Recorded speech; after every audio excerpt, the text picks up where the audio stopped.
Dear student, आपको मैंने बताया था कि आपको स्टेप 2 और 3 बनाना है। स्टेप 2 था लेजर अकाउंट और स्टेप 3 था ट्रायल बैलेंस। इसके बाद मैं बता रहा हूँ, देखिए आप स्टेप 2 और 3 बनाइएगा, तब लिखना होगा after preparing trial balance I have to prepare step 4 trading and profit and loss account of our business. फिर से समझिए, आप जब स्टेप 2 और 3 बनाइएगा तो स्टेप 4 में क्या था, trading and profit and loss account बनाना है। तो हम कर रहे हैं trading and profit and loss account of x for the year ending 31 March 2019। वो बिजनेस कब स्टार्ट किया था, 1 अप्रैल 2018 को। तो उसका ईयर एंडिंग कब होगा, 31 मार्च नेक्स्ट ईयर यानी 2019।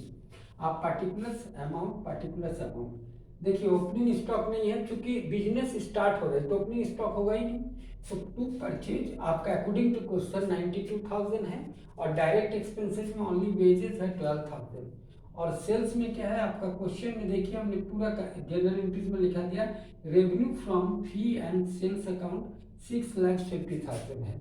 अब बैलेंस कीजिएगा तो आपका देखिए 5,46,000 क्या होगा, to balance being gross profit transfer to PL account. फिर से समझिए, आप लोग इंटरमीडिएट फर्स्ट ईयर में trading profit and loss account balance sheet पढ़ा है।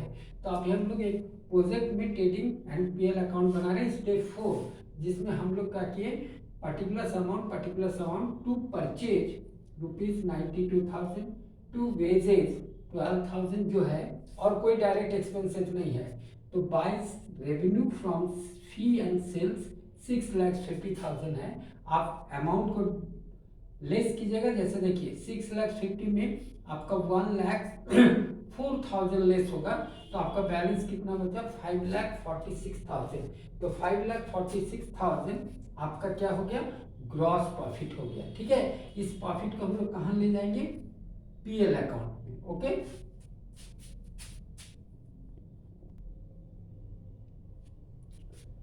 देखिए नेक्स्ट आपका ग्रॉस प्रॉफिट आया था 5,46,000। उसके बाद इनडायरेक्ट एक्सपेंसेस आपका होगा according to your question, advertisement 6,000, electricity charges, sorry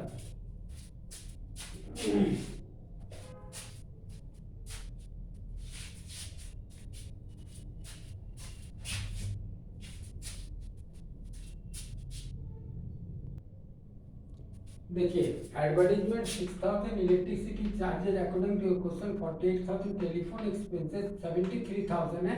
और आउटस्टैंडिंग आपका एडिशनल इंफॉर्मेशन में दिया हुआ during the year outstanding telephone expenses ₹6,800। तो आउटस्टैंडिंग ऐड होता है और प्रीपेड लेस होता है। तो आउटस्टैंडिंग ऐड हुआ तो 73,000 और 6,800, टोटल 79,800।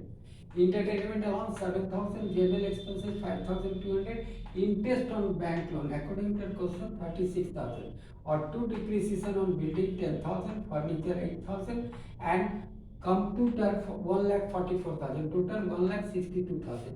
आपका ग्रॉस प्रॉफिट है 5,46,000, और उसमें से एक खर्च को घटाइएगा इनडायरेक्ट एक्सपेंसेस को, तो आपका नेट प्रॉफिट आ जाएगा 2,02,000।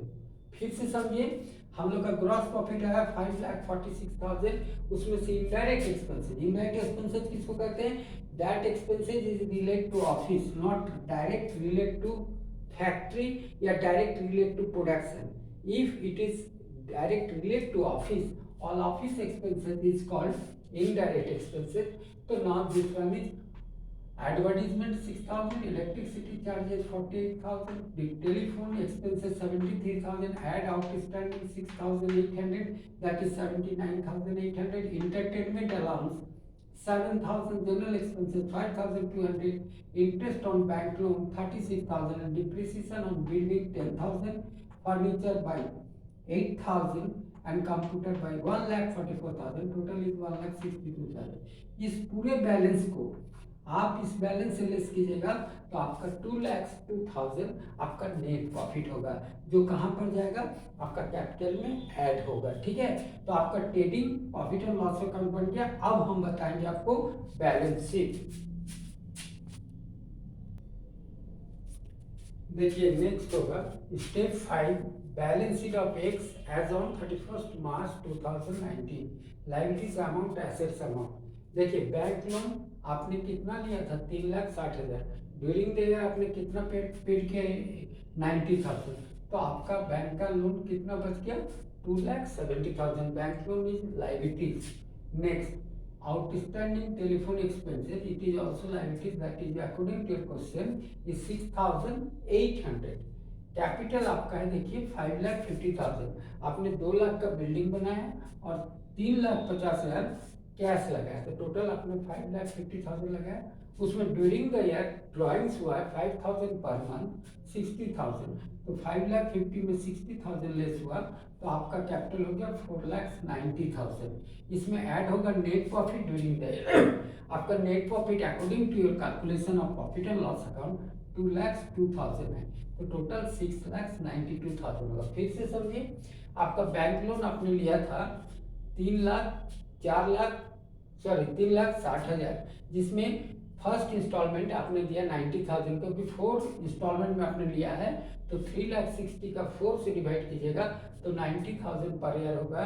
तो 3,60,000 में से 90,000 आपने पेमेंट किया, तो आपका बैलेंस कितना बच गया बैंक का 2,70,000 is liabilities. Outstanding telephone expenses आपका अकॉर्डिंग टू क्वेश्चन 6,800 है। कैपिटल अकाउंट देखिए, आपका क्वेश्चन में आपने बनाया building account DR, cash account DR to capital account 5,50,000, उसमें से आपने ड्यूरिंग द ईयर 5,000 रुपये महीने करके अपना सेल्फ एक्सपेंसेस किया, तो 5,000 इंटू 12 दैट इज 60,000 किया, तो आपका 4,90,000 कैपिटल बचा। Net profit during the year according to calculation 2,02,000 हुआ, तो आपका टोटल हो गया 4,90,000 plus net profit 2,02,000 that is 6,92,000 हुआ। आपका कैश लेजर में कैश बैलेंस आपका शो करेगा 20,000, कैश एट बैंक लेजर में देखिएगा बैंक का 2,30,800। इलेक्ट्रिसिटी बोर्ड को आपने 10,000 रुपये जमा किया है, दैट इज यदि आपने किसी को डिपोजिट किया तो this one is assets 10,000। BSNL को आपने 1,50,000 डिपोजिट किया, that is your assets. Furniture आपका था 40,000 का, डिप्रिसिएशन हुआ 8,000, तो फर्नीचर का डिप्रिसिएट वैल्यू 32,000 हुआ। कंप्यूटर आपका था 4,80,000 का,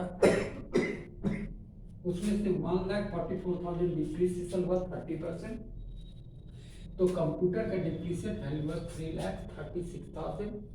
बिल्डिंग आपका 2 लाख का था, उसका 5% डिप्रिसिएशन हुआ 10,000,